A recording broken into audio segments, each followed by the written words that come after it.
All right, starting up just a little bit early. It's unusual on this channel, but every once in a while things just work right and are able to actually start early, which is a rarity. Because today the audio and everything just worked. It was like, woo! Little miracle right there, actually. Our show today is about miracles, and there's a little miracle for us. Yeah. Everything started up, there was no issues.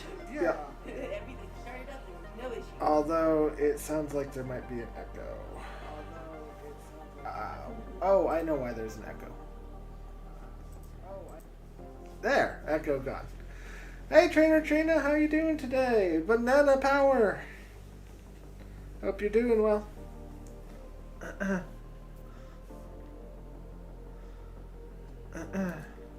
So, wait for some more people to get on, and hey, Bratty Kid, welcome on. Hope you're doing well today. Looking forward to this topic.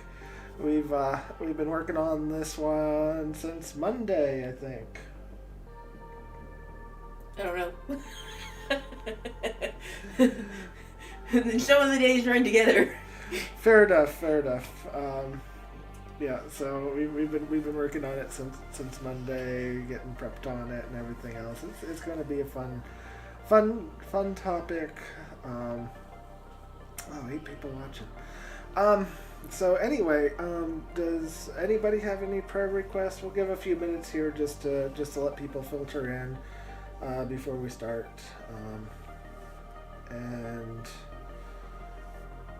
Let's see. We had Hawaii 5-0. So, Bratty Kid says, hello, Crying Nix. Hello, Bratty Kid. Hi, I Bratty appreciate you being on. Really do. You guys are absolutely amazing. Okay, so we're going to give it a 5-minute for anybody who needs prayer requests. I'm going to add Kiwi on that list because I know she's dealing with some stomach stuff. Which is why we moved the time up from 11 to 2, so that because she wasn't feeling too good last night, so we gave her a chance just to sleep in today and feel better. So pray for your house to be sold. Absolutely, Bratty Kid. Absolutely. We'll definitely put that on our prayer request. Give it. See, another 2 minutes or so. No, 3 minutes, 4 minutes. You took away the timer. 4 minutes, 12 seconds. Okay. Impatient. You're ready to go. I am plenty patient.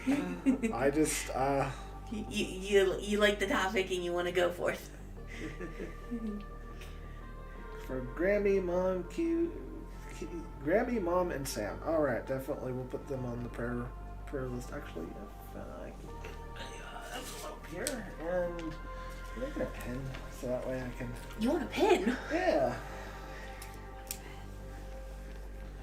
All right.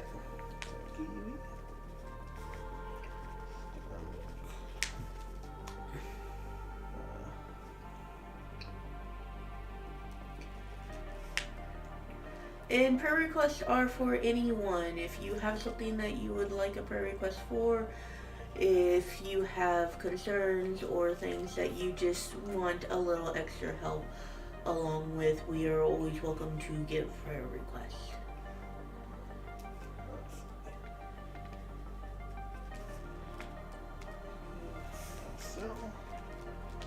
And thank you, Bratty Kid. Yeah, it's actually just a blanket and the collage of many things that. Oh my goodness, I didn't realize that. Realize what? We've been demonetized. Hmm? How did that happen? Yeah, it happens. Probably stepped on the wrong toes. Yeah, well, I'm not doing it for money. That's okay.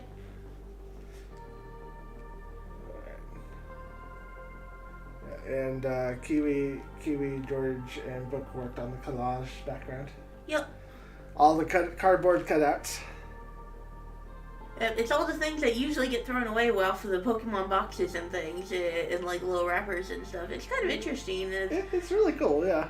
It's like we also have the conga line of Pikachu's down here. Yeah. Pika Pika Pikachu, Pika Pika Pikachu. Yeah, probably the topic shift. More than likely, that's it.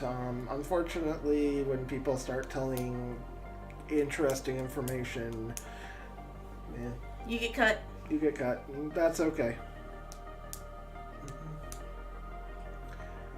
Subscribers, yes.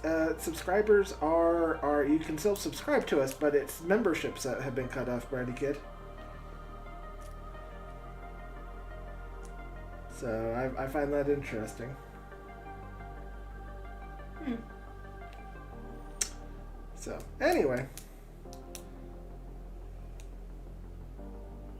it's okay. It's fine. We're doing this for people, not for the money. So yep. Money is just a nice, fun little excess, but it's okay. Unfortunately, there are a lot of channels that are running into the same trouble right now. Well, they can get demonetized for anything. You mention the wrong subject, or you say the wrong word, and it's just all that craziness right now. So definitely don't get attached to it. Yeah. Yeah. Even though our hours are still up, our everything is still fine. It's just like okay. All right. Anybody else for prayer requests? We got Kiwi with her stomach, Grammy, Sam, and Deborah, and Bratty Kid. House Cell.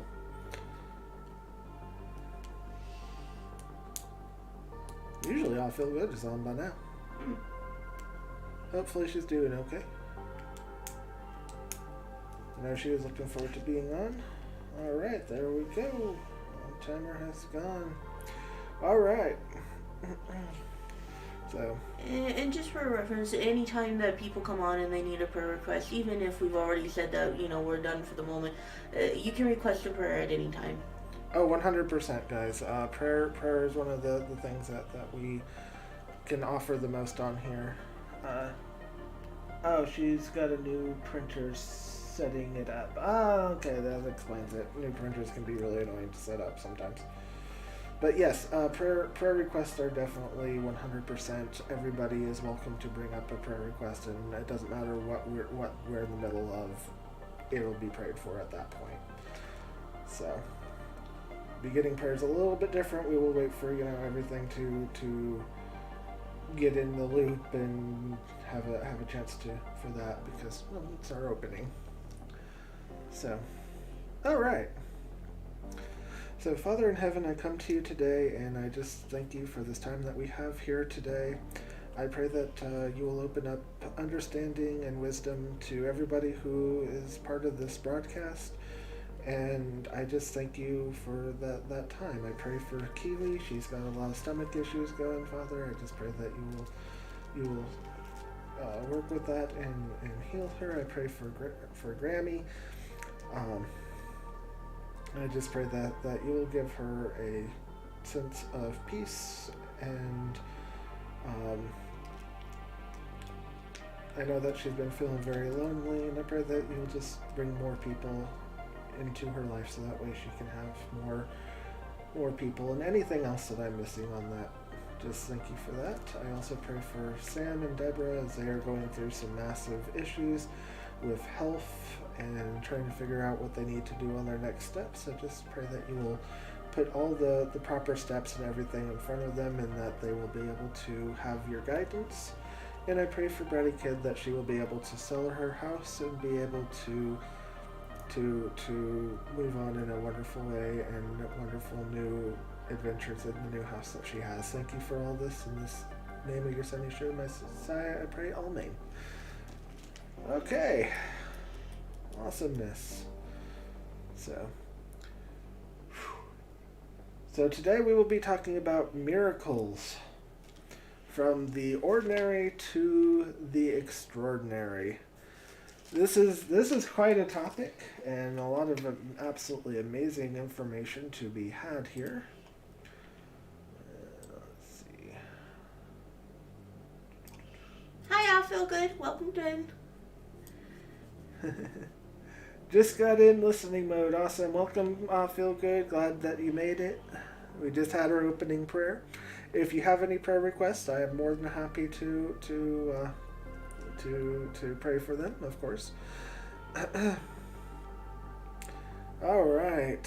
So, definitions and examples of an ordinary miracle. All right. So, basically, an ordinary miracle is something that happens on almost a day-to-day basis. These are things that oftentimes have very easy explanations. Basically put, I'm going to start with an ordinary miracle for me that was when I was a kid. I was doing house setting for a friend and pet setting, and I lost the keys to their house. I think I was 8 or 9 at the time, and we had gone down to a little pizza place, and I mean, we searched high and low. Me and Mom, we looked everywhere. We searched the entire house, turned over the entirety of the house looking for it. We went all the way down to the restaurant, going along the way that we did, just in case I dropped it, searching high and low in the pizza place. I mean, we spent a good 4 hours just tearing apart everywhere looking for these keys. And after 4 hours, me and Mom prayed, and lo and behold, the keys showed up on the desk on top of paperwork that we had shuffled at least 12 times while looking, no less than 12 times while looking for these keys. This was an ordinary miracle, as the keys existed. Oh, cool, welcome in, Wesley. As the keys existed, the keys were somewhere. The keys got transported back to a place that we could easily find it. This was a miracle for us because we couldn't find them anywhere. And this is an example of an ordinary miracle. And the reason being is the keys existed. It's something that can be easily explained away by simple logic. It's like, well, maybe you just missed the keys and just something made them tumble onto the papers and that's how you found them. These are small, ordinary, little things that anyone can use basic logic deduction and say, well, this is how it happened. And you can still call these little miracles because this is little interventions, little things that just don't make sense, or really, you're sure you did it, but maybe you just missed it. Another example that I can give of an ordinary small miracle was I have a female relation in my family, and she is a coffee drinker. She cannot function in the morning without coffee. She's like many Americans, and trying to talk to her before 3 cups of coffee is at your own risk type of person. And she usually ends up with really crabby mornings because she has to wake up really early. She has to get dressed. She has to get ready. And then it's like she's not functionable without coffee. And on this day, she woke up. She went through her entire daily routine, went out to the kitchen with every intention of making coffee. And lo and behold, the coffee's already done. The coffee's already been made. And she does have a husband. She lives with her husband and her sons. But the thing is she even asked them later the day, and no one could think of who made the coffee.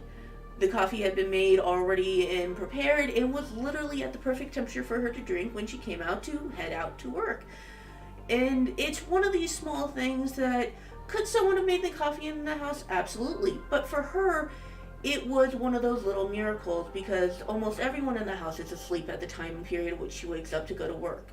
Almost everyone is totally and completely out of it, and she usually doesn't even talk to anyone before she leaves in the morning. It is that early.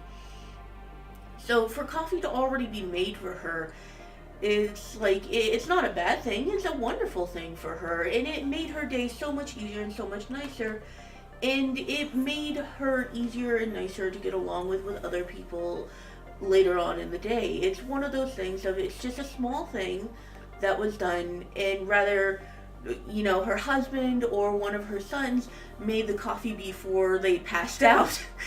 Or not. It doesn't really matter at that point. It matters because it was just a little thing that improved the entirety of the rest of her day, and most likely improved everybody else who had to interact with her that day.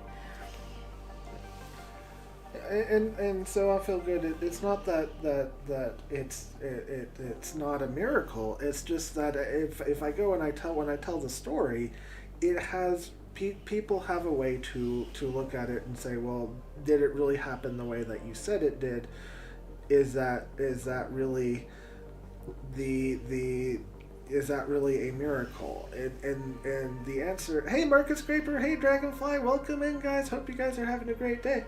And so basically what it is when you look at it, is it easily explainable from another source, from an outside perspective? For me personally, let's see. For me personally, it was a massive miracle because it was something that I needed. For anybody on the outside looking in, it just is well, you probably just missed it when you were shuffling through. We prayed when my keys were missing in my apartment after looking everywhere, then tripped on clothes on the floor on kids' room and heard them jingle. Yep, that would definitely be a ordinary miracle, Bratty Kid. It's because for you, once again, you already know what you went through to get those keys. You 100% know what you went through to get those keys. And you know it wasn't there before. So you know that them showing up at that time in that area was an impossibility for you. And that's definitely a miracle. And these ordinary miracles are actually wonderful for you and for your own personal faith and belief. And it's because for you understand, but for somebody else who you're telling this to, it's like, it's just something that happens every day. It's something that, that's cool. It's little things that are often overlooked. It's like if anyone's ever had an issue with their phone, and no matter what you do with it, you're tapping at it and it's not working and it's just not doing anything that you need it to do, and with frustration you'll just put it down and you'll walk away from it, only to come back later and absolutely nothing is wrong with it. Well, this is one of those little miracles, but it wasn't a little miracle for you. It's one of those questions where you look at it as, what did you do during that time when you put down the little electronic device that you had to focus on something else? What needed your attention in that moment? That was a little miracle either for someone else or for something else that you were doing. And these are ways that they can interrupt our life, and it's something that I would suggest people to pay more attention to, because it's things that can be really important to somebody else. It might have been just 5 minutes of you frustrated with your phone, so you go talk to somebody, but to that person that you talk to, they might have needed that conversation that day. It might have only been a 5-minute blurb to you of my phone's not working, why are electronics against me? But to that person, it's like it was a little levity that they needed in that moment, where it was just a struggling life and they needed a moment where someone was talking to them about, yeah, there are issues, yeah, they're struggling with things too, and something as nonsensical or as obnoxious as that, just to give that moment of levity to them, to say, yeah, I'm having issues too, and you're not alone. Yeah. So it's like when I was a computer tech way back when, now it feels like forever ago, 14 years ago. Over 14 years ago, wow. One of the biggest things that I did between 2005 and 2009, when I was doing a lot of computer tech work, is I would pray over the computers. This is definitely not a tech thing to do. It doesn't have any explanation of why it would make things work. But I cannot tell you how many times, just by simply going and sitting down at the computer and praying over it, that it would function again. and it would actually continue to rotate and have absolutely nothing wrong with it. Once again, it's a very ordinary miracle. Maybe it had a hiccup in its coding. Yeah. Maybe it just had a moment where it's like, you've worked me all day, I need a break. Yeah. And it's small things like that, and it's things to really enjoy. It's the ordinary miracles that I actually look forward to a lot of times, because they remind us that there's always a helping hand. It might not be the helping hand that you always are looking for, or always the one that you need, hence when electronics aren't working, and that's frustrating, but maybe you were needed elsewhere for those moments. Maybe you didn't need the electronic that day. It's like another ordinary miracle example that we have is, what is going on today, Craig? Today we are talking about miracles, Dragonfly. We are talking about the ordinary to the extraordinary. Another example of what we have going on here is, we have a neighbor here who has dogs, and I didn't see this one personally, but Nix did. So the ordinary little miracle is the dog is outside. It happens often and frequently here. We're a small little town, and it was running loose. It was playing in the road, something that commonly happens with the dogs. And suddenly there was a little red ball. It just went bouncing across the road, and the dog went chasing after it. And not 5 seconds later, a car came bolting down the road that it should not have been going that fast. It was a very small back road. You're not supposed to go more than 15 miles an hour on a road. And it came flying down the road just as the dog had cleared the pavement. Now, the interesting thing is with this is I was expecting a kid to come running by looking for their ball, or to just show up and figure out what happened to their ball. And instead, no kid came by. I even looked down the street and there's nobody there. There's nobody where the ball had come from. It's an open road. We don't have a lot of trees. We don't even have shrubbery. So it's not like they were hiding behind a bush. And so there was just nobody there, and it was one of those things that I just thought was an odd quirk. And I was like, okay, well, the dog's fine, and it got it out of the road in time. And later that day, kid came home. And it was, as soon as they opened the door, they ran out of the car and they immediately bolted for their little dog. And they wrapped their arms around it and they were crying over this dog. I don't know if the kid had a rough day. I don't know if they were just excited to see their best friend. I don't know. But for the kid, that dog was the most important thing for the next 30 minutes. They had absolutely nothing else focused. That was their entire focus. And it made all the difference in the world for that dog, that little dog, to be there. And it had been just barely missed by the car that day. And the interesting thing is this was a dog that was used to playing in the road. You would see it up and down the road all the time. And since that day, the dog has not been in the road. It actually will not go near the road, and it won't even leave its yard.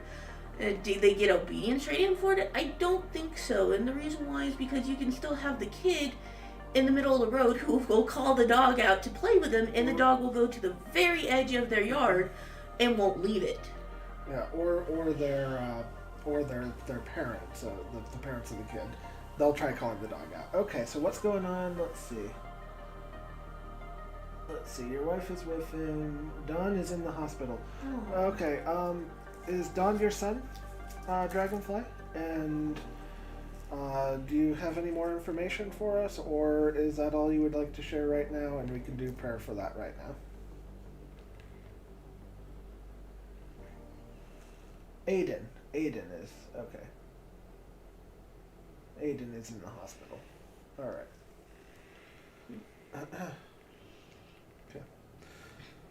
Okay. So, Father, I come to you today, and I just want to pray for Dragonfly's son, Aiden.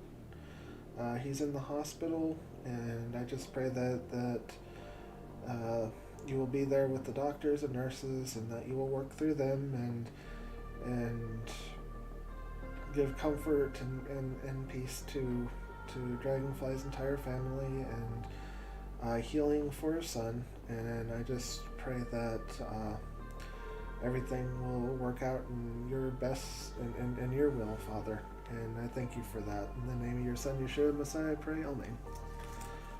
Okay. And you are welcome, Dragonfly. Appreciate you. And like I said, if anybody's on and needs prayer, just let me know, and we're happy to. So yeah, so it's like it was just one of those mini miracles with the dog that had no rhyme, no reason, and it's one of those things that easily could have been missed if Nix hadn't been outside that day, doing something. I think it was when we had gone out on a shopping trip or something. Yeah. And so it was just one of those, minor miracle of a ball suddenly appearing and flying out just in time for the dog to go chase it and narrowly miss being hit by a car. Once again, it's a the ball wasn't supernatural in any way, shape, or form. I still expected some kid to come around looking for his ball. Yeah. It's like the most interesting thing I find about that is I haven't seen the ball since. I've seen the dog. Yeah. And to this day now, the dog still won't leave its yard anymore. Yeah, no, that was the interesting part, is that dog always used to be over in our yard. It used to... It's like up and down the street. Up and down the street. I mean, you couldn't get it to stay in its yard, and now it will not leave. I consider that even part of it, like something came and gave it a scolding and said, no, you do not leave the yard anymore. You need to live for whatever reason and whatever amount of time. Now, that's my personal point of view on it because of how things played out in that. Because the dog won't come over to our yard even. It stays in its yard, which it never had before. So it was just one of those very, very interesting of the change in that. And the dog will go all the way up to the side of its yard and start bouncing around, even though there's nothing stopping it. I consider that, it's once again an ordinary miracle, but for that child, if they had come home that 10 minutes later after the event and the dog had been smashed on the side of the street, that would have just been absolutely devastating. And I'm really glad that it didn't happen that way. And it's small things, and it's like the child most likely is never going to know about the little miracle that happened there. And it's like it's not even something that I would have known if I hadn't just been out that day, which in of itself is unusual because I tend to be reclusive. And I tend to stay at home more often than not. So it was just one of those little small blessings that I got to see, and I got to just notice that something that was a little bit odd behavior, and I was like, but it's not like it was unusual. We have kids all over the area. Granted, it was the middle of a weekday, and no kid should have been out and about, but kids leave their toys out all the time, and a ball rolling down the road or getting bounced off of something, this happens. But it made all the difference in the world that day to that little pup and to that kid who came home to their little pup. Yeah. So those are some examples of some just ordinary miracles that, they're still miracles, but they have, anybody from the outside looking in can easily quantify them and say, well, it happened because of reasons. But once again, for the people who experience them firsthand, it is completely different because you know exactly what happened with it. It was your personal view, personal testimony, personal, what went into happening with that, and for your own personal faith, they are the ordinary miracles is really what can shape and form your beliefs like no other. The next thing that we're going to go into is extraordinary miracles. Extraordinary miracles are things that goes against the laws of nature, the laws of physics, scientific reasoning, the whole 9 yards. That they just are so out there that there isn't a easy way to explain them for any real reason. Would you like to start with that? Yeah, I can certainly start with that. So, one of the extraordinary miracles that I learned about, that I found out about in a first-hand, second-hand, it was them talking to me about it. But there was a missionary who had gone out, and he had gone out to somewhere in Africa. Unfortunately, I do not remember the little tribal area that he went out to.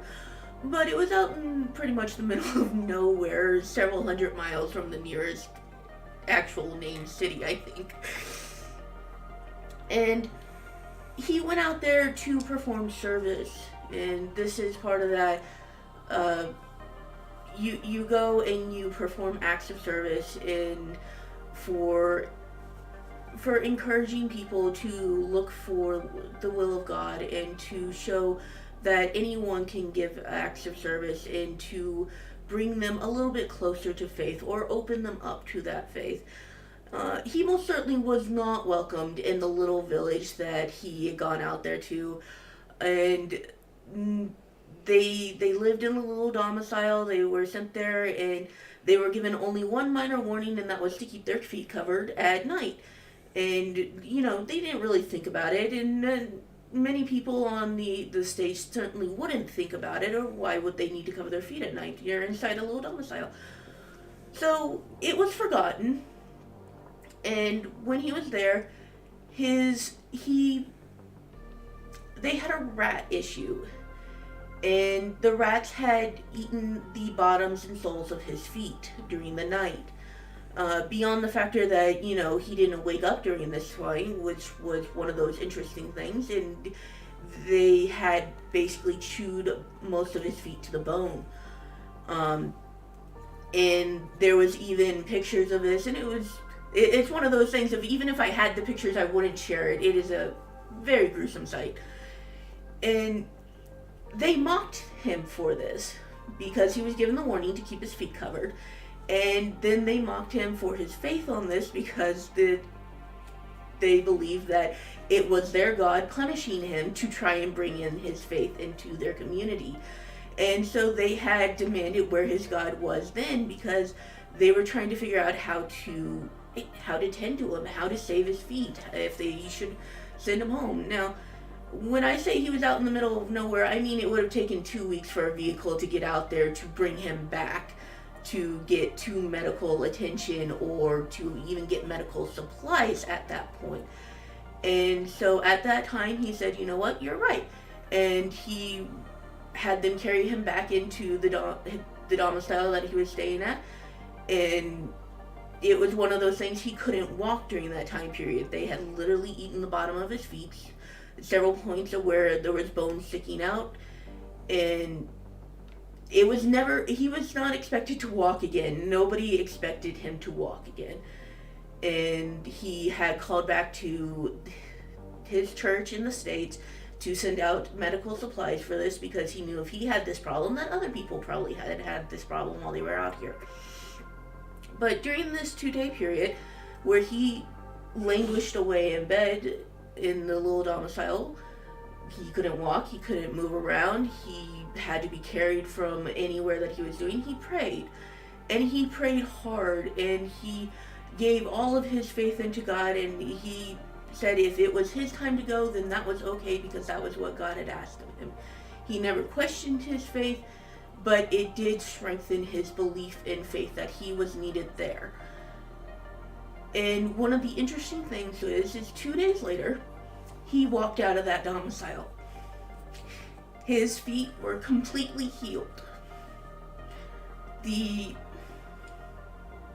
That he could even walk was astounding. And people couldn't believe it. They didn't understand how he could possibly walk on these injuries. And when the bandages were removed, there was nothing there except for scars.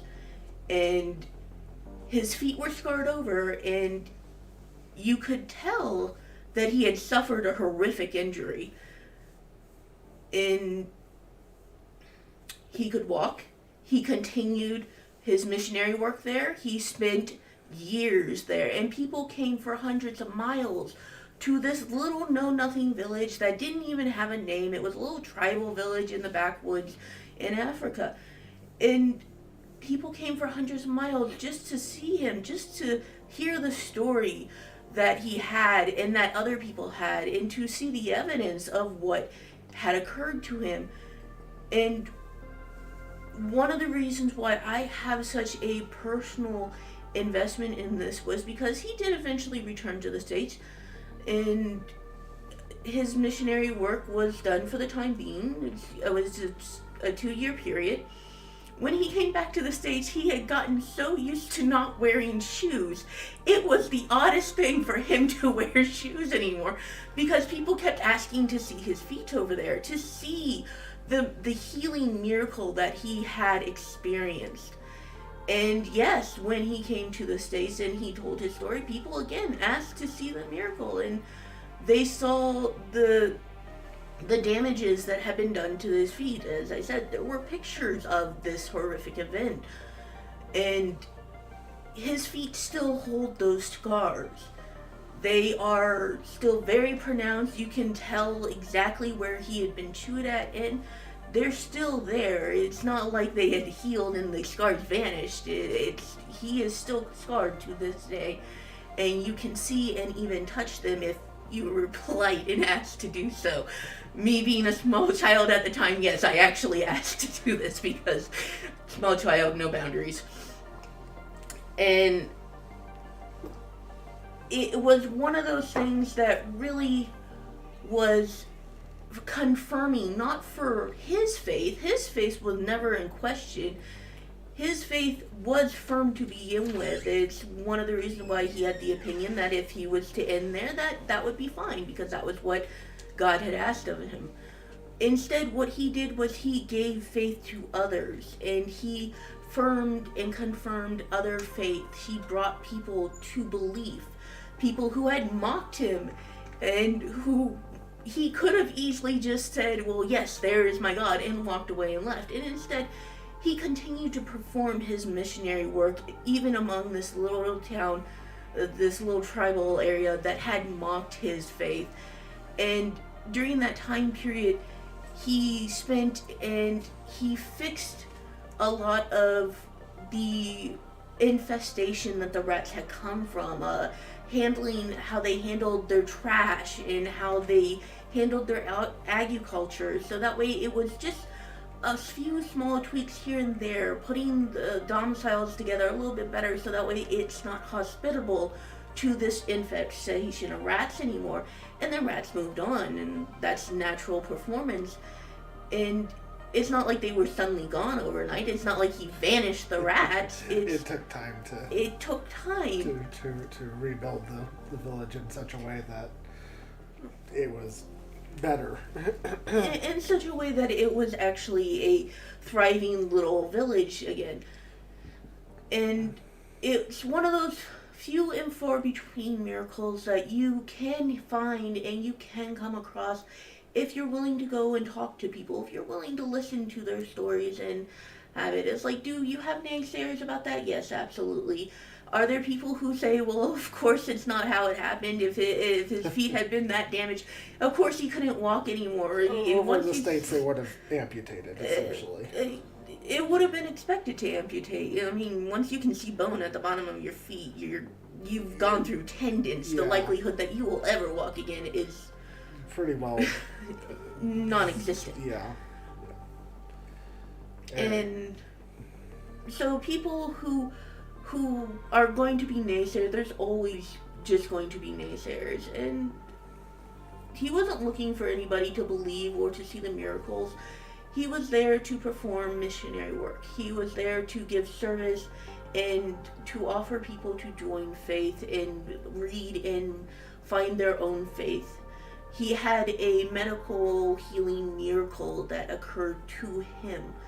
And being able to talk to someone who's experienced something like this, it touches you in a way that you can't explain it any others, because the reverence that they have for these small miracles, or these huge miracles in his case, for these things, there's just no comparison to that. And it's one of those where you can truly feel the deep and absolute belief that they have. And yeah, no, it's absolutely incredible when you come across not just the ordinary miracles but the extraordinary, because there is no way that he should have been up and walking in 2 days. There is no way he should have been able to function in any way, shape, or form. There's no way that he should even have his feet. But it happened, and it was absolutely incredible. I've now lived in 2 separate towns, the one that we live in now and one of the ones I grew up in, both in desert areas, and they both of them, I've been witness to this and have prayed for the rain that's come through. And I'm not saying it was just necessarily my prayers, because it wasn't just me praying. It was everybody in these towns were praying for rain. Because the farmers were going to just be absolutely just devastated and have their farmlands wiped out for that year because of just lack of rain. And now I've been witness to this twice, of beyond all satellite data, beyond all scientific data, beyond everything that said there would not be rain for possibly weeks, if not even months. And suddenly, these storms would come out of nowhere and just absolutely give life-giving water to all these farmers and ranchers who were absolutely being devastated. And it's literally changed the outcome for so many of these farmers and everything.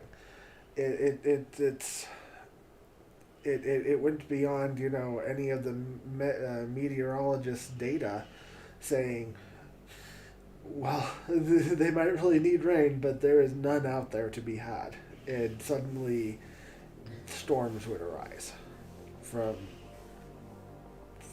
out of nowhere. Yeah, I was praying for the animals. Yep. And so, having seen this twice and been part of this twice, it is absolutely an unexplainable, extraordinary miracle that the rain came through, and touched a lot of people's lives who were praying for this. Absolutely amazing. And then speaking of medical things, it's like I at one time, nowhere near as much as the rat feet, but it's like when I was a kid, I got stung on the ear about 20 to 30 times by a wasp. My entire side of my face and ear were swollen to the size of a softball of the swell, and Mom was freaking out and I was freaking out, and we prayed, and the swelling went down from the size of a golf ball to the point that Mom was considering taking me to the hospital, and it just the swelling went down to nothing, and like it had never happened. It's one of those healing miracles are once again in that extraordinary, because they don't fall underneath the same type of ordinary, where there's reasons, there's things that you can look at and say it's like there's no reason for this. I know when I was a kid as well, And I was swinging in a swing, and I jumped out of the swing, and I landed wrong, and I regretted jumping out of the swing. And I felt like I had shattered something. I had fire and pain and everything else going through my ankle, and I couldn't even get up. And it's like, what was my biggest worry at that point? Well, not that I was never going to walk again, but oh no, Mom is going to find out that I've damaged myself and I'm going to be in trouble.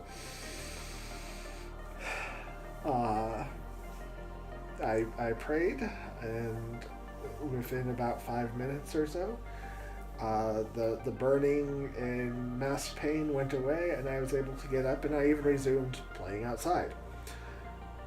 I still feel that sometimes to this day, when I am walking and I hit a step wrong, and it will burn for just a few moments as probably a reminder that, you know, that this happened. But it was one of those that I was absolutely able to carry through, and I was healed. And once again, I don't have any medical science for that one, or pictures, or a massive foot scar or anything. but the factor is you know, stuff like that has happened. Also, one day I got bitten by like 400 mosquitoes while I was cleaning some fish down in Florida. Anybody who has been down in Florida and have seen the mosquito clouds down there, you can understand this completely, as I have literally seen mosquito clouds blot out the sun. Swarms. And they had bitten me to the point that my entire body was swollen. Once again, prayer, and I didn't even itch afterwards. It's one of those, I don't like mosquitoes in any way, shape, or form, but it was just one of those. Another extraordinary miracle that there was no, you know, no cream applied, no injections given, no nothing. It just venom went away. Any other extraordinary miracle that you'd like to share? None of the extraordinary. It's just that's just one of those that I always remember is the rat feet. It's like I remember that because it left such a deep impression upon me when I was younger, and it to this day is something that I'm still completely moved by. And I was much older when I actually got to see the pictures from what had occurred, because they certainly weren't going to let a kid see the horrific pictures, but it was something that had been kept on file in the church as things that had occurred to missionaries on hand, and things to remind people that God still works even when we're not paying the most attention, or even when we're not there to see it.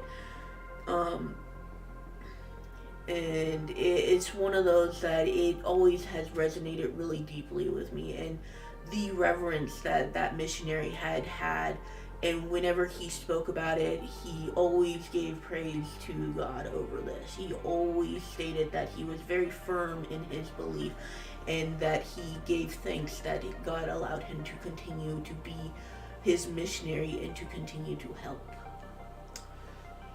Kiwi, I don't remember the one with your Grammy. I apologize on that one, but I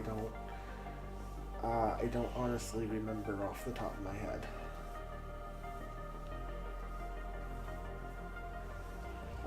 If you'd like to tell about it, you are most certainly welcome to. So, this was several years ago, like, I think over there.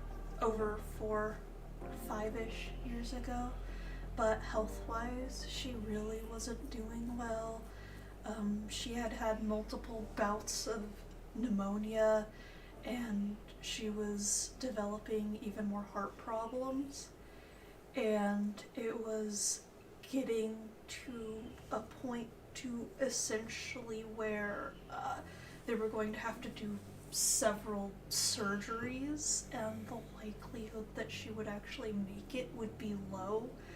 And there was like a lot of I don't know if it was like a really big arrhythmia, but there was something on a scan or something that had shown up, and it was huge, needless to say, and that they would need surgery to remove it, and things weren't looking good.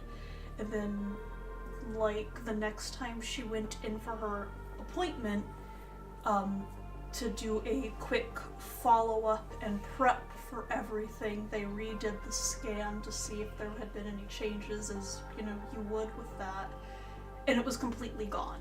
And it wasn't just something that was a small, little, tiny thing that it could possibly go away on its own. It was huge. So it was one of those. I was really grateful for that one. Absolutely.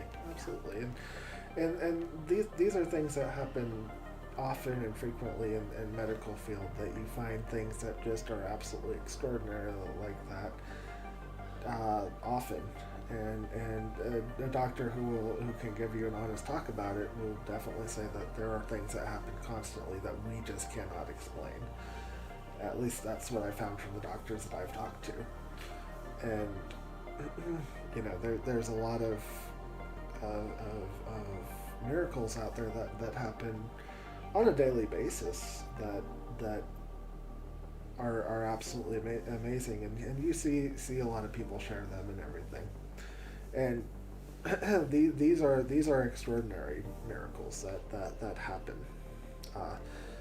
Once again, they're things that when you talk about, there isn't anything that can really scientifically say that, well, it happened because of this. You know, the weather pattern suddenly just changed and brought rain. Why? We don't know. Well, the weather pattern is an interesting one, especially for the one that was here in our current town, and it rained specifically for our town and our area, but the next city over, they got no rain in any direction of us. And it was one of those interesting things that it literally rained in our town. It rained over the fields of our farmers. And this is what many of the church people had gone and had prayed for, and had actively prayed for, because they knew that if they had a crop devastation, that the entirety of the town's economy would have been in jeopardy for the year, and possibly even beyond that. So it's one of those things that, you know, we ended up having a rainstorm, a flash storm, and it rained over our areas, but it didn't move beyond our areas. You could easily say it didn't leave our county. Counties can be rather large, though, so. Yeah. But it didn't come over anywhere. It didn't come from anywhere else. It simply rained here, and it was banana queen in the house. I trainer. And so so it was just one of those. Our little city here, town, is really unique, as it has an absolute huge amount of Christian. There's like 12 churches here, so it's pretty interesting little town, and so, you know, there's a lot of prayer, and the rain we got was also, it wasn't like a flash flood rain. It was a very nice, soft, drenching drizzle. And if you know anything about farmers, well, this is the type of rain that they want, because if they get a torrential downpour, it'll wash everything away.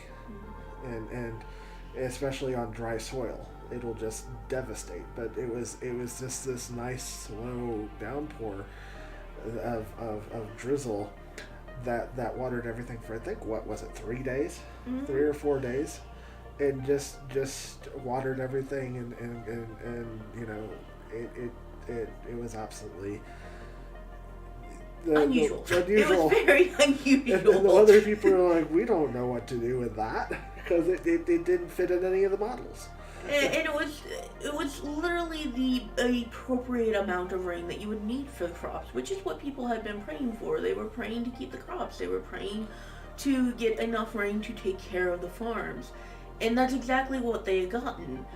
And it's one of those small little things that it can easily be looked at and overlooked and say, well, we just got a flash rainstorm. It's like, that might be true, but rainstorms usually have to occur from something. Yeah, somewhere, something. There's not even lakes here to generate something like that, or rivers for that matter. There's nothing here to generate them.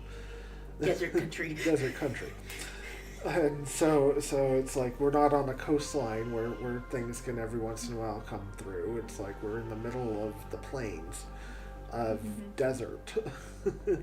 So it was just one of those. It's like it was really truly a unique thing to see. And once again, it definitely, everybody who experienced it definitely, you know, strengthened faith.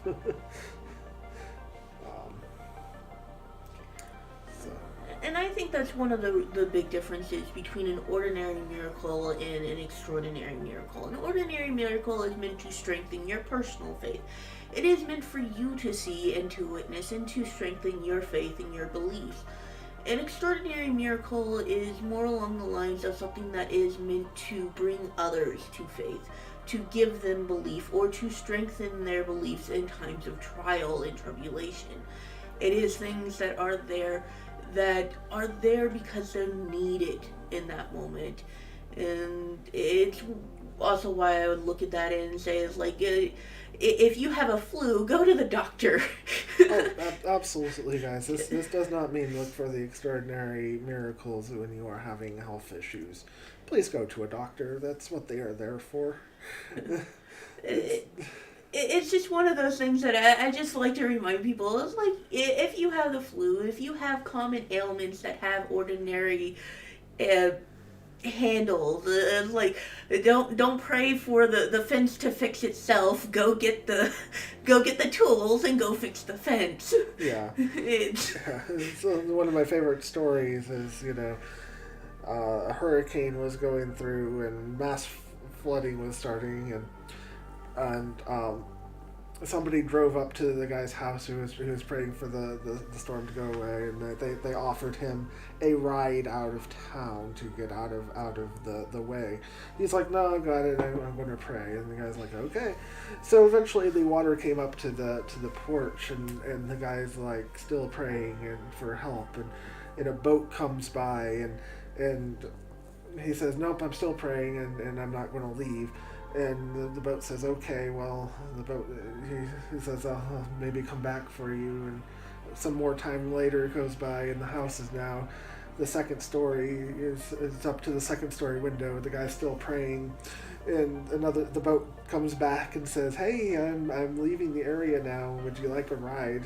And the guy says, no, I'm not interested, because I'm waiting for my miracle.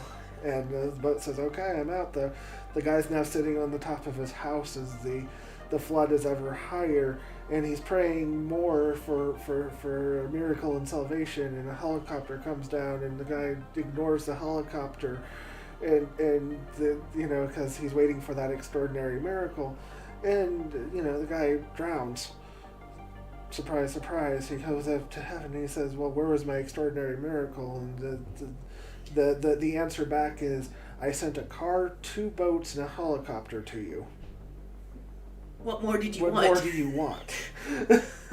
and that's the thing, is sometimes your miracle is going to be answered in a very ordinary way, because it's not a call for the extraordinary to be able to solve an issue that you are having.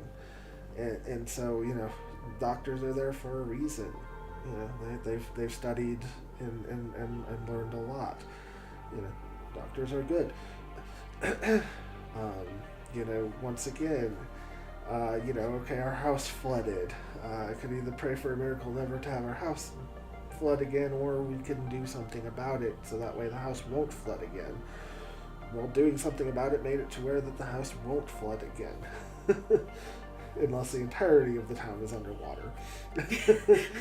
There are bigger issues at that point. At that point, there's a little bigger issues rather than whether the house is flooding.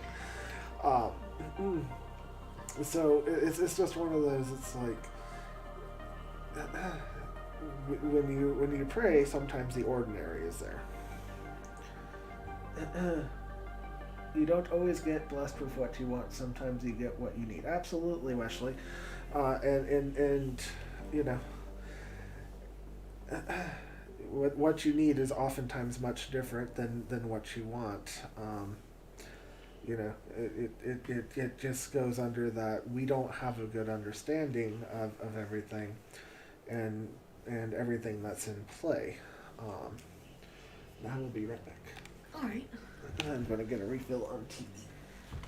So I'll be back, guys.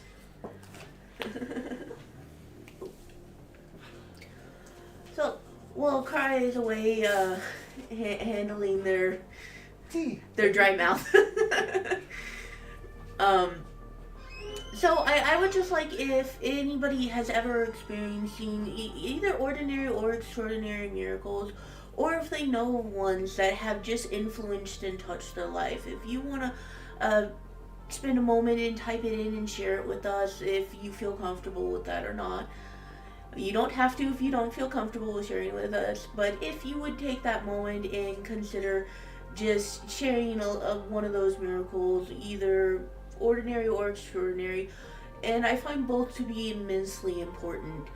Our extraordinary miracles are grand exposure things that it's hard to explain away with the laws of nature, the laws of physics, or scientific reasoning. It's one of those things where you can literally look at it and say, this makes no sense. Where ordinary miracles are just those small things that helped influence your life. So if any of you would like to share any of those that you've experienced, that would be wonderful. And with any luck, we can maybe see a couple of some other ones. And it's not all that we'll be talking about. We have I think we actually have another topic as part of the miracles to talk about today, but while Cry's away,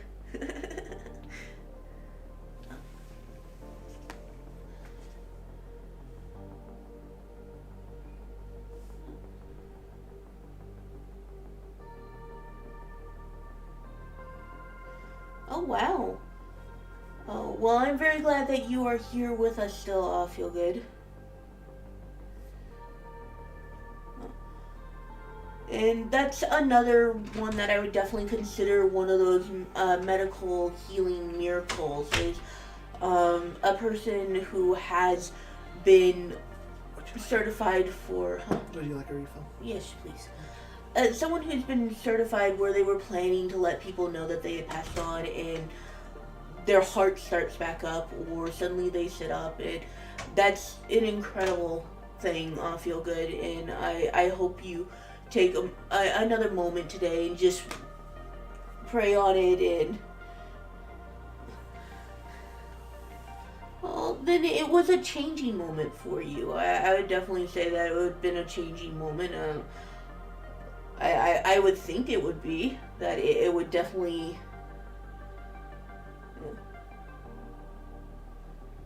Huh. And so for those of you who can't read the text that Feel Good has put through, it's I was dead for a few minutes, and they used the fib 3 times, went out to the Tella family and let them know. When my heart started back up again, if I had died, I'd be in hell, and Yahweh decided not to let hell have me. It's like, these are incredible things that have happened, and if you talk to medical people in the medical field, they have many of these tales. I know of one that actually scared a woman so bad. She was a nurse, and she was actually tending to the body that had been moved to the morgue because their heart had stopped, and it had been stopped for what would be equivalency of nearly half an hour.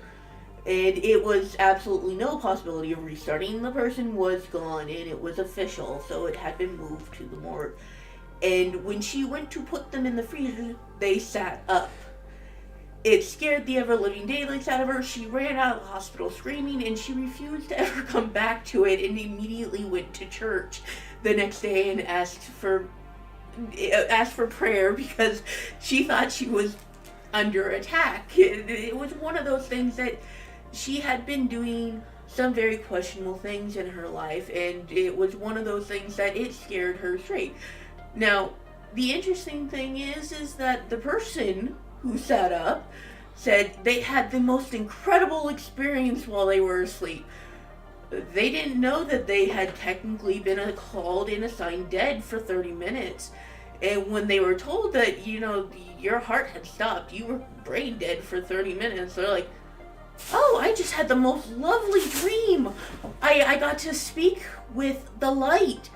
And it tells me that I must change my ways. And these things do occur. And that's another one that I can say that I heard about. That for me, that one was, I think, either like a fourth or fifth telling. Yeah. It wasn't an immediate from person to person, but that is an incredible story. Feel good.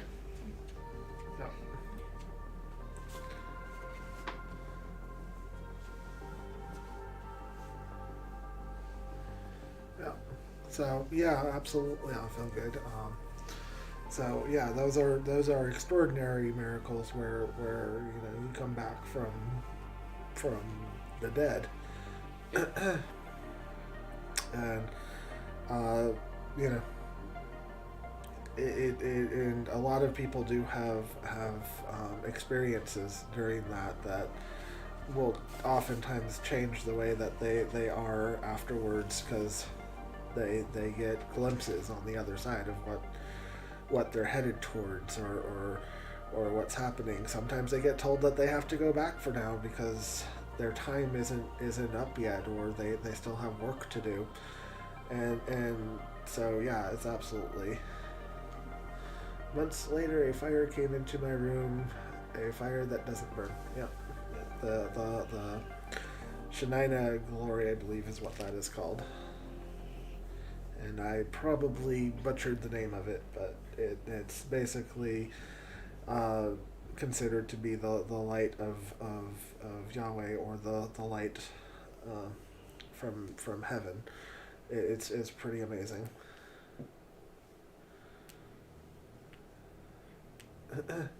Yeah, the Shekinah glory. Yeah, it is absolutely. Definitely agree with you, Bratty Kid. Very grateful for the miracles in that. So yeah, it is just one of those that those are the extraordinary miracles, and they have huge impacts on people and the people around them. Much more than the ordinary miracles of finding keys. A ball being thrown, coffee being done. It's like, this isn't to make those insignificant. It just there's levels. or like the person that you were telling me about today with their pool. Oh yeah. So I was raised in Florida. For anybody who's wondering where this occurs, and it was hurricane season. Anybody who's been into Florida or who lives in Florida, you can certainly understand what hurricane season means. It's a hurricane comes through, and there's always one that comes through. And usually, in a week, everything's back to normal, as long as it's not a stronger hurricane than like a Category 3.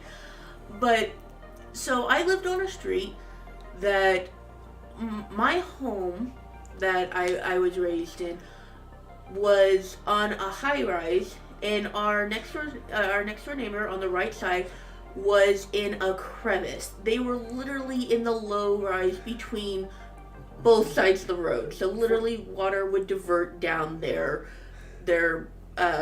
For everybody not familiar with Florida, a high rise is about 3 to 4 feet difference. Just so it's not much. That way you are clear. It's not like this house is sitting on this 9-foot bank. No, it's sitting about 3 or 4 feet above the other house. The entire street could flood and our house would be fine. It's about a 3-foot difference at max.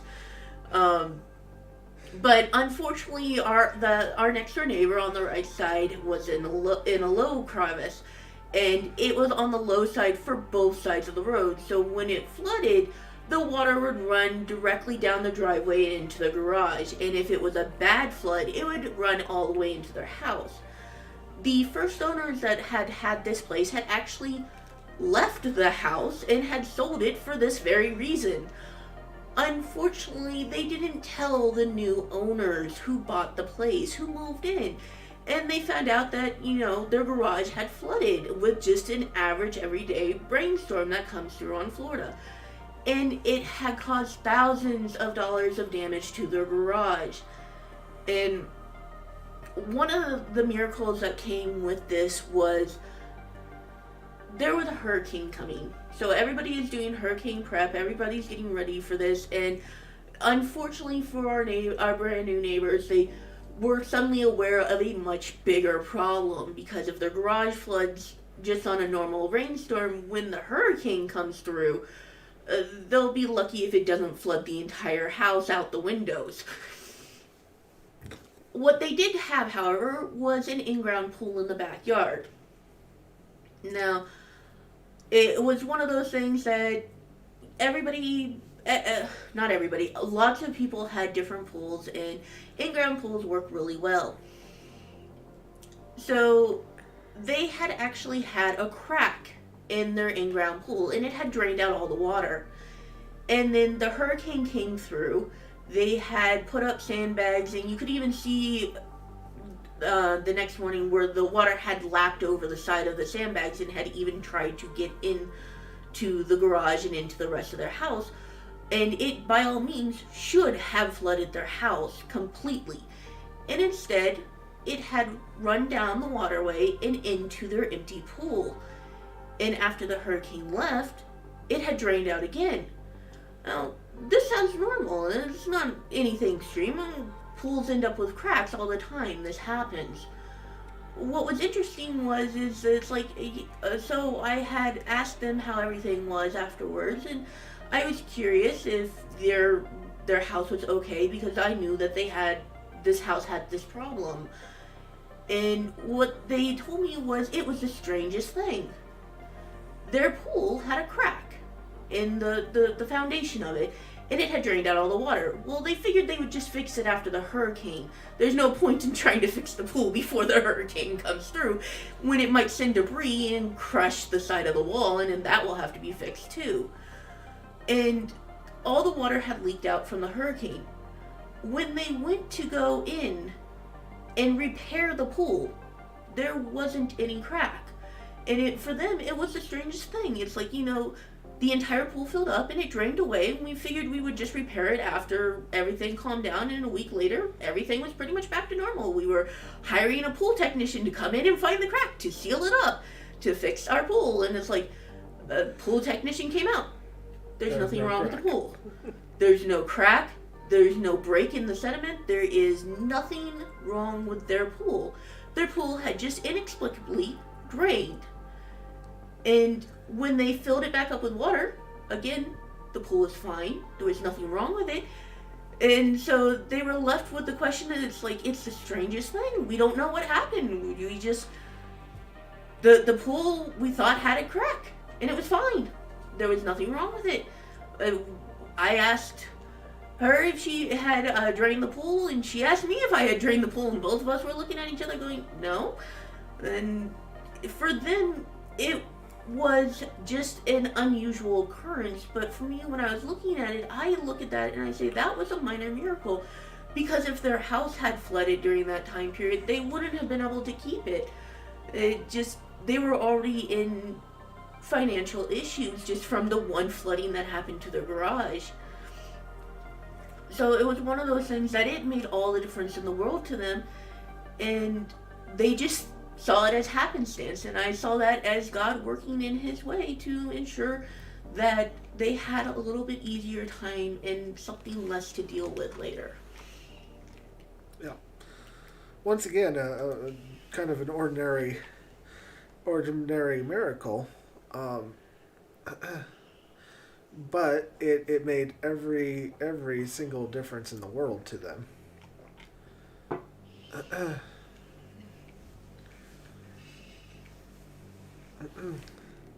So, and at this point, I am going to read a scripture for people.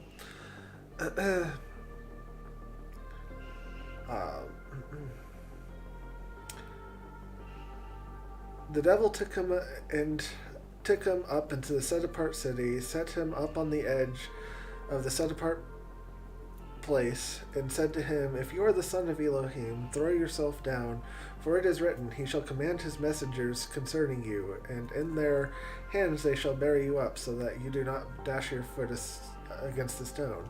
Yeshua said to him, "It is also written, You shall not try Yahweh your Elohim."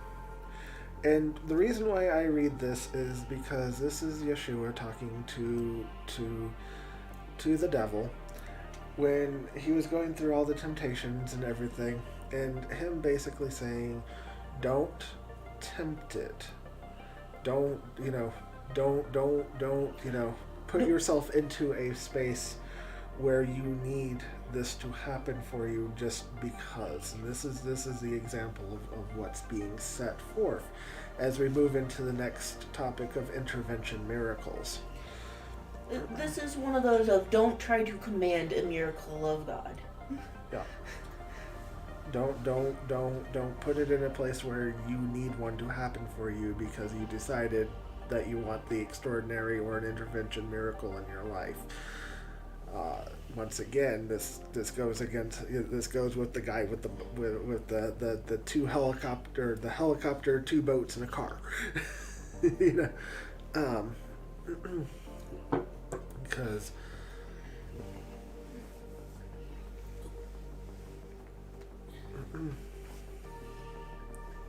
later in that chapter.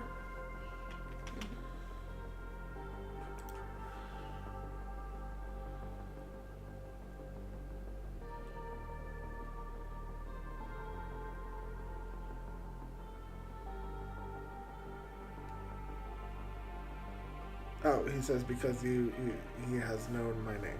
Okay. Yeah.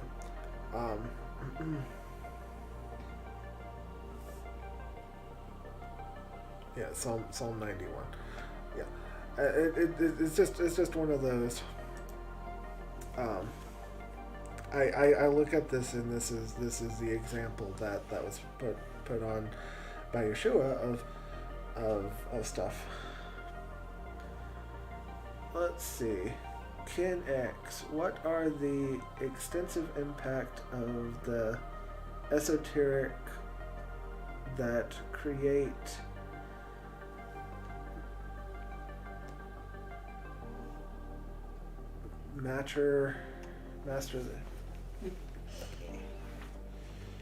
What are the extensive impact on the esoteric that create master in the human race?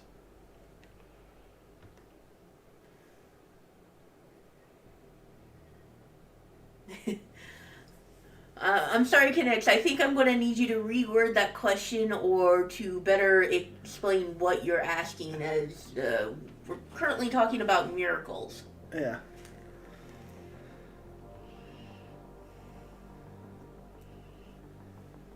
And I will be happy to it's okay, Kendex, it's okay. I like the question. I definitely would want that open up a little bit more. I definitely like the question, and maybe it'll be a topic for next week or after we get done with this, and we can figure that one out a little bit more, because I like, it sounds like a really interesting question. So anyway, intervention miracles, messenger or so messengers or angels intercedes for you. Protective forces that change behavior patterns, everyday occurrence to safeguard you from unknown threats, unexpected threats, or even known threats. So these are where you start getting into to miracles of protection, miracles of things, and this happens a lot in missionaries.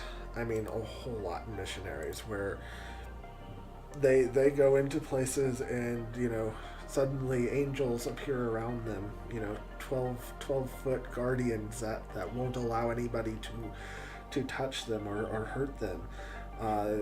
Things that make people tremble in fear over the thought of doing you harm. One of my best examples of this is when I was walking down the street and suddenly I found myself surrounded by a gang, and they were pulling their weapons, knives, the knuckles, the pew-pews. I was watching everything come out, and I was looking around at this and saying, oh boy, this is scary. And I was praying, needless to say, as I continued walking, and I thought for sure I was going to get beaten, robbed, maybe killed, whatever. And it's like, yay, I have my $2 on me that I was walking to a store to get a something to munch on. And it's like, oh boy, I'm going to get beaten to death over $2, and it's like, this was in Florida, and anybody who knows how the gangs work out there, yeah, people do get beaten to death all the time over piddly chump change, just simply because you're walking in the wrong area. In the wrong area at the wrong time. And so I watched this happen around me, and it's like, I prayed, and they went from their angry, trying to kind of getting a feared look on their eyes as they were looking above me, putting away their weapons and parting to let me through. Okay. This was definitely a intervention miracle, as I had no defenses on me. I would have been outnumbered 16-1 of the people that I could see, and it's like, I definitely thank God. I thank the guardian with me, or the messenger with me, and gave praise to the Creator, and said, okay, I'm definitely walking a different way home. But I was still able to go get my snack. I don't even remember what the snack was. I think it was like a bag of chips or something. Bet you appreciated them more that day. Oh yeah, much appreciative, and went home. Yeah, so I was very grateful to get back to the house that I was living in at the time, and yeah, it was a little bit shaken up, but these are definitely things that happen. Like I said, missionaries are a great one on that. Missionaries are ones that I really loved collecting their stories when I was in my youth or as a teenager, and it's something that I really enjoyed talking to the missionaries because they had gone to other places and they had explored and had shared their faith and had given service in their faith. And one of these stories that I have from that is what I would call the footpath divergence. And this is because the missionaries are always paired in twos at a minimum. They're always supposed to be in groups of two. They are always supposed to travel as at least in a group of two. And this is very important because it's also a safety feature for them because they're not always in safe places. And a lot of places that need the most service are ones that are dangerous to them. And so that type of pairing was for people's safety. Now, with this group, with these two missionaries, you had an elder who when I say elder, he was in his, I would say, late 60s, early 70s. I was reminded it's not polite to ask this question of how old are you or how old were you when this happened, but he was a well-extended missionary. He had given and devoted over 40 years of missionary work. He was an elder. He was one to be very respectful towards and to listen to when he gives insight or warnings or things that you should consider. And so they were doing missionary work, and it was down in Manila. Philippines. I'm seeing that right. Manila, yep. Yeah. And they were going and heading to a little town outside of it. Now, they had the foot travel road, which you take by foot. There were no vehicles that were on that road. And you would have been in the other town in roughly 30 minutes. On the other hand, there was the car route, which would have added an hour and 30 minutes to the drive. And they had walked this path many, many times as they were preparing to go give a sermon and to talk to people about Christ and about their faith and to bring them into the church and to hopefully provide a service if people were in need or needed help or things that they were supposed to do. And the elder missionary, he stopped for a moment before they were about to take the path of the walking, or the footpath. And he had a moment of insight where he said, "We're not going down this road."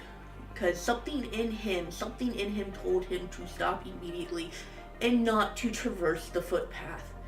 There was a guiding hand, a little voice that tells you that this is dangerous, that something is not right here, that something is wrong, and that you are not to continue this path anymore. So he looked at his companion and he said, "We are not taking this path." And the younger missionary, he was very determined to take this path because it's shorter, it's quicker, and he didn't want to listen. So they separated because the elder said he was not walking down that path. There was something wrong. So he walked the car route and he walked the extra hour and a half to the sermon. He was absolutely late. He got there, he prepared the sermon, he prepared all the necessary things, he gave the sermon, and at the end of it, 2 hours later, the other missionary had still not shown up. And he had received a call about 30 minutes after the sermon had finished.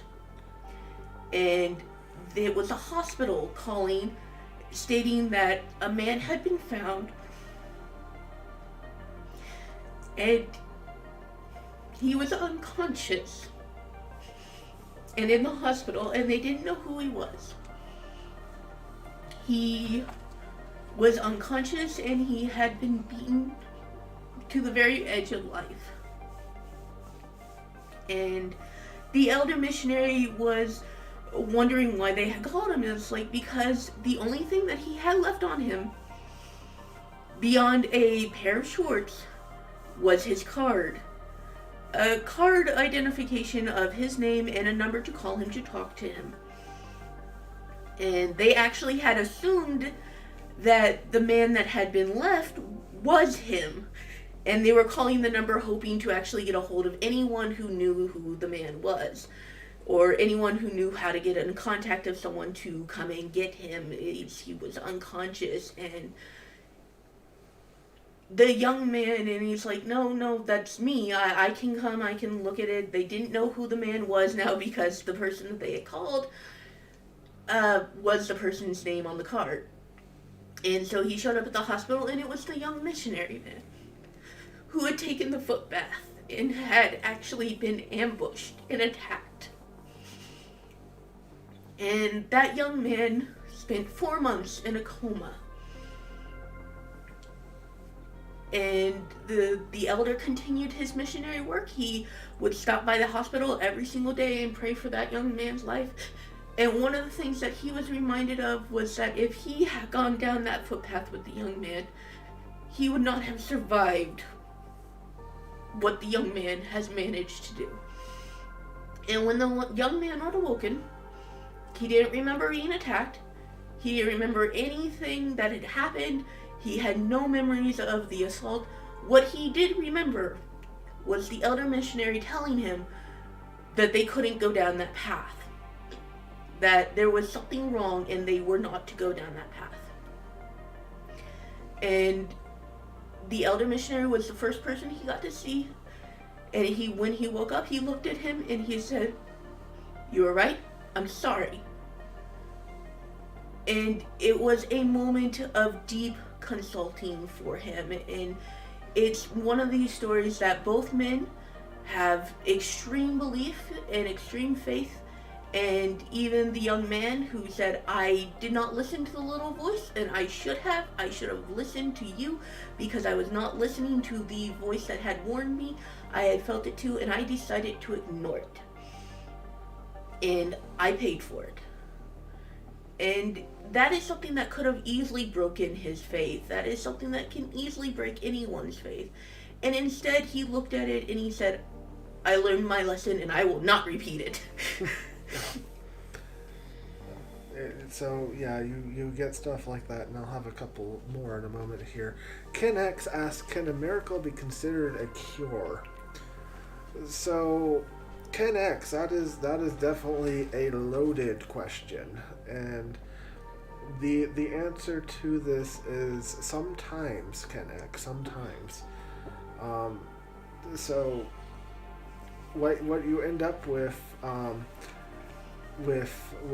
can it be considered a cure is, it's like you have, it's like malaria medication that has saved countless people's lives. It is extraordinarily cheap to produce.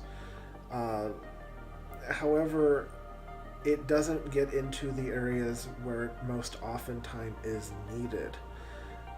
So, for a village that is suffering from malaria, getting an entire shipment of medication for malaria is a miracle for that village. Because it just changed a devastating disease that was going on to something that is now combatable, and many lives will be saved. So can a miracle be considered a cure? Sometimes. There's a lot that goes on with that, but I hope that answers the question. Do you have anything to add on that? For can a cure be a miracle? I absolutely believe that a cure can be a miracle, that people can craft cures because they are needed, because people pray for intervention and they pray for divine help, and it answers. And as a reminder to people, it answers sometimes in ordinary ways.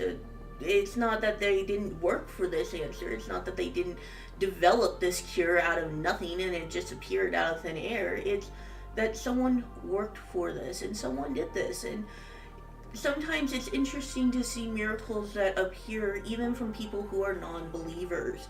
It's like, for them it was just creating a cure, but for other people it is the miracle. It's the divine answer and intervention that they needed or that they were looking for.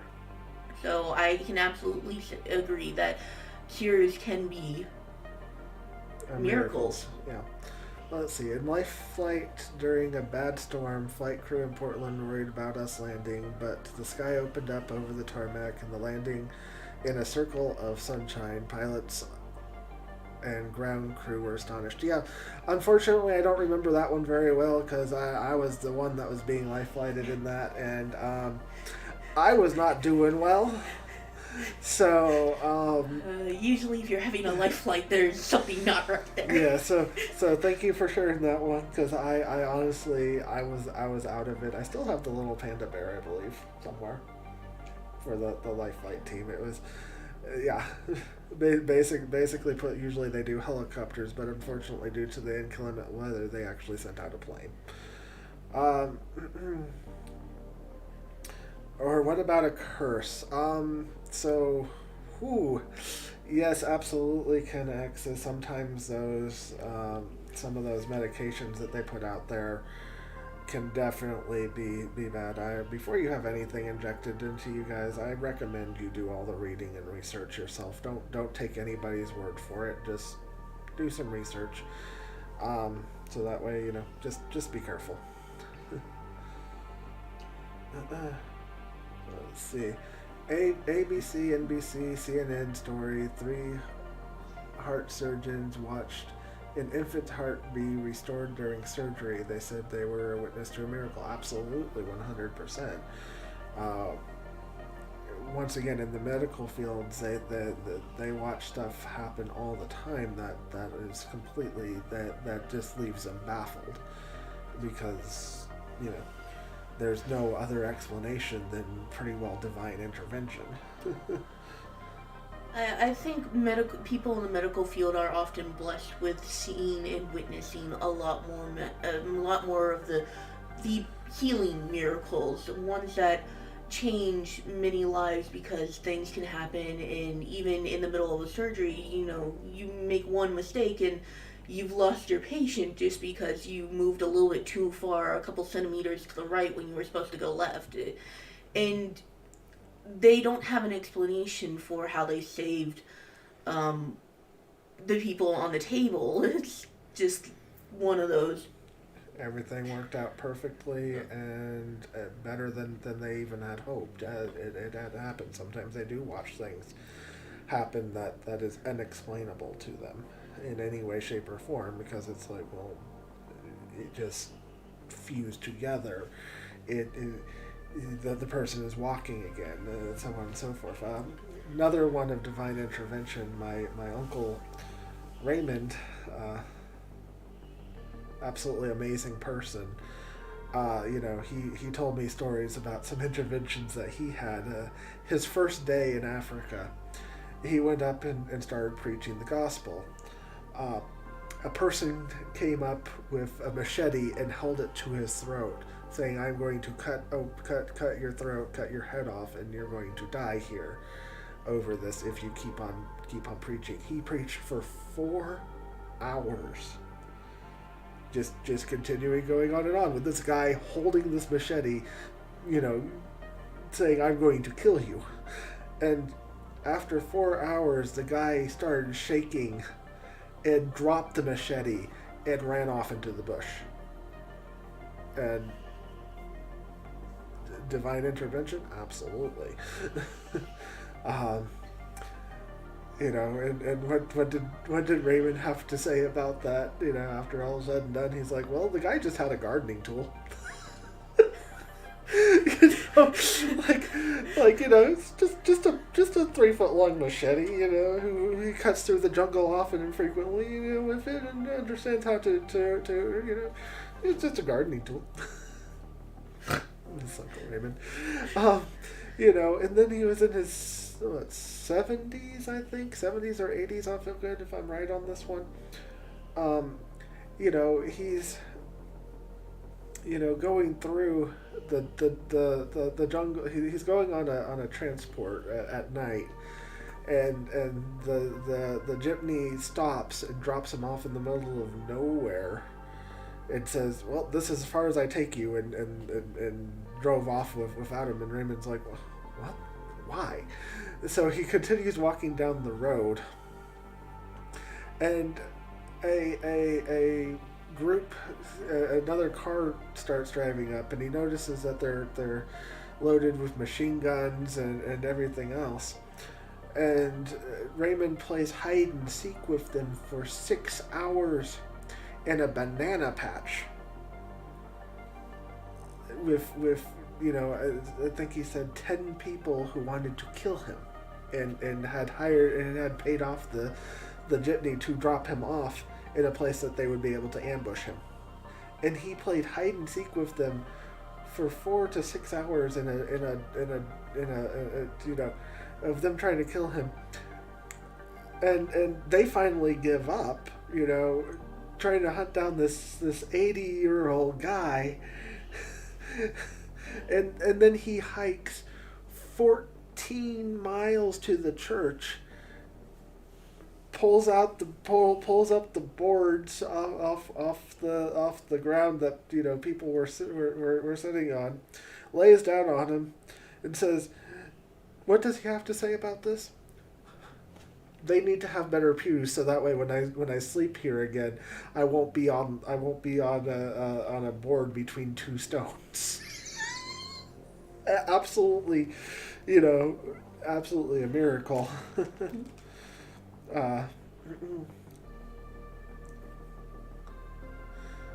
They wanted to kill him because he was preaching on the Matatu. I think that's how you say that.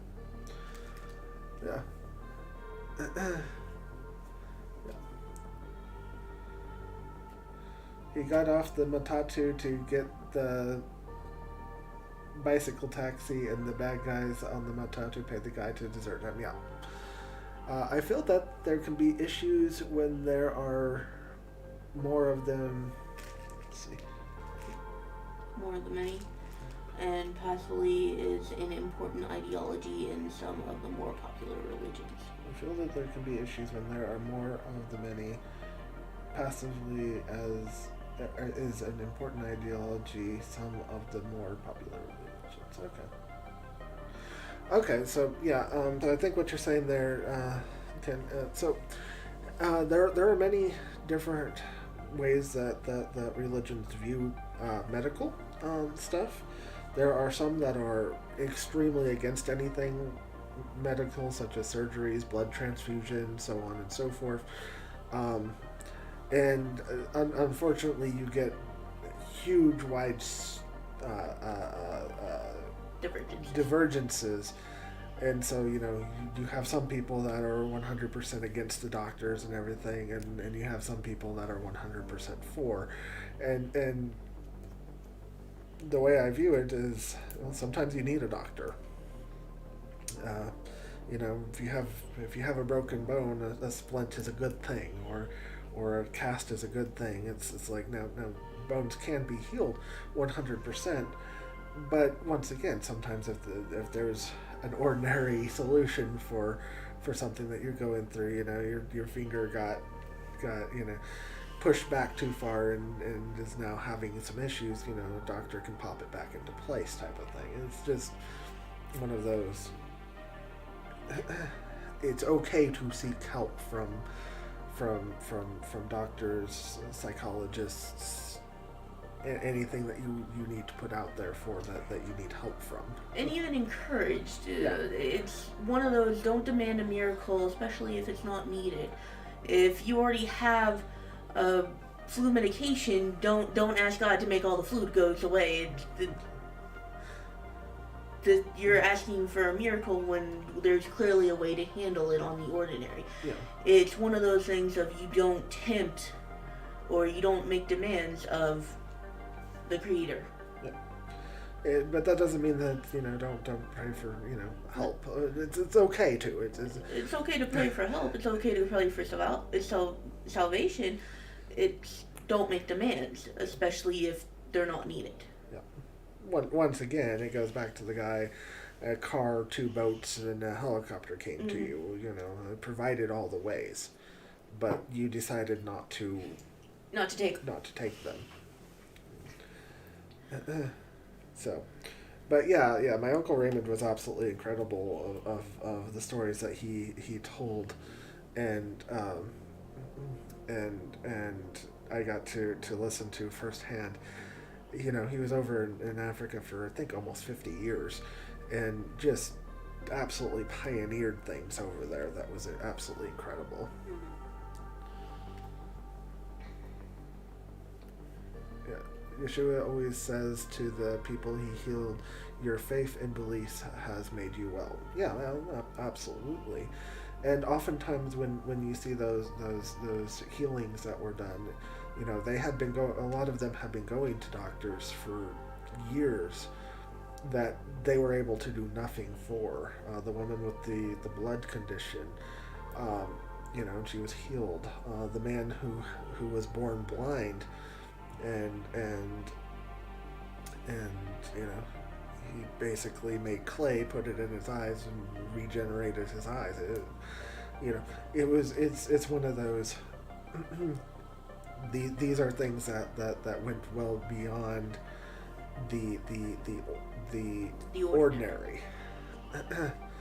You know, it's like people have had their eyes, you know, regenerate after being blind for many years, much to doctors' shock. Because there's no reason for it, but they suddenly could see again. On the same token, there are some people that have gone blind and were able to get the eye surgeries to be able to see again. You know, so there's sometimes that, you know, once again, it's the ordinary versus the extraordinary. You know, I mean, Mr. Beast did an entire video where he did nothing but went to people who were having, you know, eye issues and got them the surgeries they needed of something like 1,000 people, I think, of who just needed a little eye surgery to be able to see again. You know, and this technically falls under an ordinary miracle because they couldn't afford it and they weren't able to go out and pay for it, but someone came forth and was willing to assist them to do this. It was a chance for an ordinary miracle to occur. It's a small thing that made all the difference in their life and in their world. You think that over hundreds of years, faith has waned? Oh, feel good. So in some ways, yes. Many churches out there actually teach that miracles don't happen anymore, and this is a very common occurrence on many churches. The entirety of the Jehovah Witnesses teach that miracles no longer happen, and that you know, it's really strange to have that conversation with them of that there is no such thing as a miracle, and other churches too. They don't. In fact, that kind of goes into our next topic of miracle workers, but and what to look for in that, because it goes into some really interesting things on that one. Oh boy, yeah, and. So I'll be right back in again. So before we jump into the miracle workers topic, again, I would just encourage anybody to just think of your everyday life and think of the small things that could easily be considered a small everyday miracle for you, and encourage you to look for them and to see them and to feel them. And this is because part of that, the waning of faith, I think, is because we don't respect what miracles we have been granted. Again, small ordinary miracles, they're easy to explain away simply by pure logic or by deduction and reasoning. It's like, well, the eye surgery wasn't a technical miracle. It didn't just happen. There was a doctor, they simply couldn't pay for the surgery, so someone else paid for the surgery for them. Well, it's not a miracle in the sense that a lot of people are looking for.